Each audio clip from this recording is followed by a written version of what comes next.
Hi there, this is Ranjit from tech2buzz.com, and in this video I'm going to talk about what to look for when you're purchasing a new Wi-Fi router. The thing is that I have been getting a lot of questions regarding Wi-Fi routers for the last couple of weeks, and hence I have actually written an article on my website tech2buzz.com where I discuss some of the points that you need to look at when buying a Wi-Fi router. You can read that in the show. The link is in the show notes, and I'm also going to talk about them right now. The Wi-Fi routers are priced from the lower end, that's approximately $30, that's about rupees 1300 to 1400, to all the way to rupees 11,000, that's about $200. As you might have noticed, there's a lot of variation between the price from $30 to $200. So what do you get? And is it a wise decision to go for the most expensive Wi-Fi router? No, I don't feel that everybody requires a very expensive router. And I'm going to talk about some of the features that you get with the Wi-Fi routers. The first thing is with every Wi-Fi router, you also get Ethernet ports like these. Generally, we have 4 Ethernet ports. The thing with Ethernet ports is that with the budget router, you generally get the ports that are of 100 Mbps, and I feel that that's more than enough for a normal user. But if you are a user who transfers a lot of data every day between multiple wired computers, I think so a gigabit Ethernet port, that's a 1000 Mbps port, will be beneficial. Also, if you have a device like a NAS, that's network attached storage, a gigabit Ethernet port on your router makes sense. But again, do note that routers which have gigabit Ethernet ports are a little bit expensive. The second thing is the Wi-Fi speeds with your router. Generally, the budget routers these days, most of the routers that are sold in the market have the N specification. Very old routers you will get with the BNG specification. Just avoid that, because even the N routers are pretty cheap these days. The basic N routers that's basically called N150 are sold approximately at about $30 to $35, and you get a speed of about 150 megabits per second. Do note these are the theoretical speeds. In the real world, expect speeds to drop down about 50%. That's normal, nothing to be alarmed about it. But I would suggest that do not just go ahead and buy these N150 routers. Instead of that, up your budget a little bit, just about 500 rupees or $10 more, and you can get routers of the N300.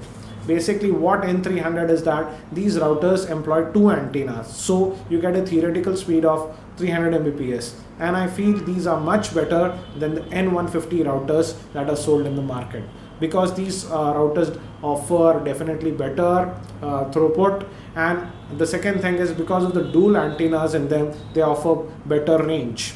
And do note that all these routers, the N150 and N300 budget routers, run on the 2.4 gigahertz Wi-Fi band. Most of the routers, unless specified, run on the 2.4 gigahertz band.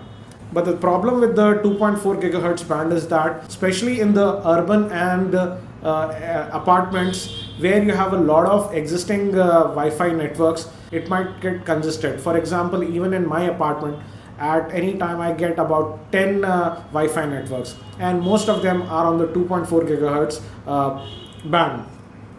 As you might have noticed that if there are a lot of Wi-Fi networks around you, especially if you are in an urban environment, your throughput is going to go down like crazy. And to mitigate that, these manufacturers have now started new routers that support the 5 gigahertz band. The thing with 5 gigahertz band is that right now it's not congested because it's fairly new. So if you're living in an apartment or area where you have a lot of congestion with the 2.4 gigahertz band, you might need to move to the 5 gigahertz band.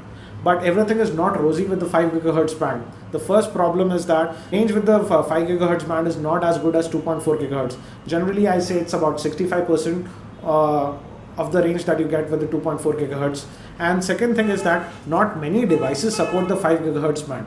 Especially budget devices do not support that, and only higher end laptops and devices support the 5 gigahertz band.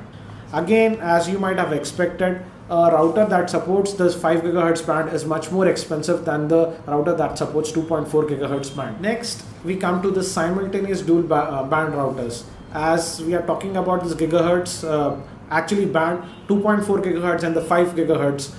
Some of the routers you can select between the 2.4 gigahertz and the 5 gigahertz.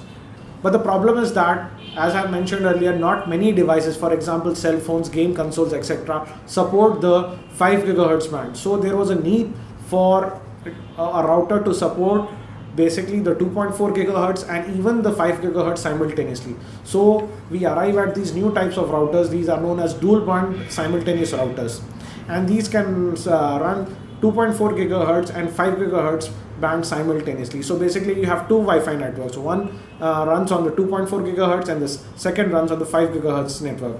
5 gigahertz band. The thing with the dual band routers, as you might have expected, is that again these are one of the most expensive routers in the market. The next thing that you might need to look is many of these routers these days support a USB port at the back, and this USB port can have multiple functionality. Basically most of the routers that have that USB port provide basic storage. Basically you can attach a pen drive or a portable hard drive to it, and thus you can basically store data on that, and that data can be accessible throughout your network.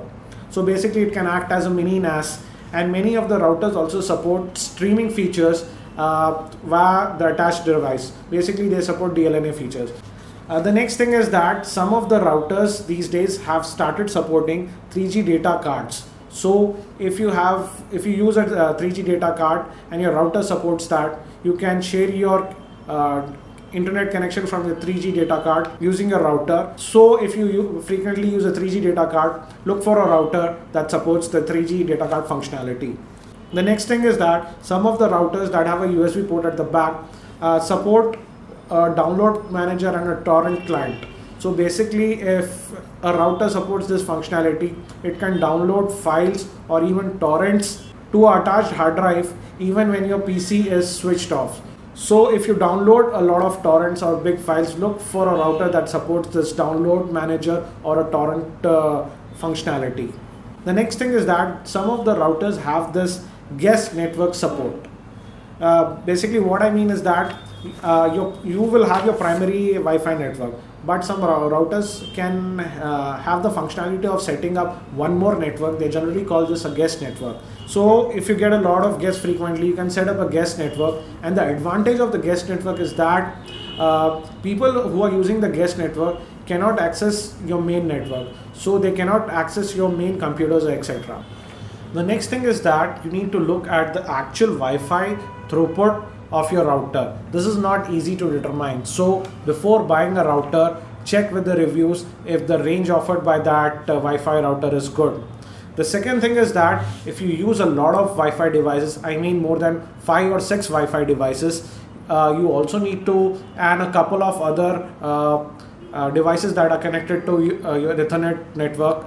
You need to look at the actual throughput of your router under load. Most of the routers will perform great if just 1 or 2 Wi-Fi devices or one wired computer is attached, but lower end routers might have a problem when you have, say, one computer streaming video, another computer is downloading something, and for example, I mean that you have multiple Wi-Fi devices connected to that router. How well does it handle? So just keep that into mind. Very cheap routers might have a problem with that, but most of the high-end routers have very good processors. For example, 500 to 600 megahertz processor, and they have ample RAM, that is 64 MB to 128 MB, and they can handle loads easily with multiple devices. The last thing that you need to look is that if you are looking for advanced expandability of your router, does your router support open firmwares like DDWRT, etc. I have spoken about DDWRT earlier in my earlier videos. You can check this link for more info. So these are some of the points that you need to look at before purchasing a Wi-Fi router. I hope this video makes sense, and if you feel that this video was helpful, I'll appreciate if you click on the like button given below. You can also subscribe to my channel for free by clicking on this link. That's it for now. This is Ranjit for tech2buzz.com, and hopefully I'm going to see you in my next video.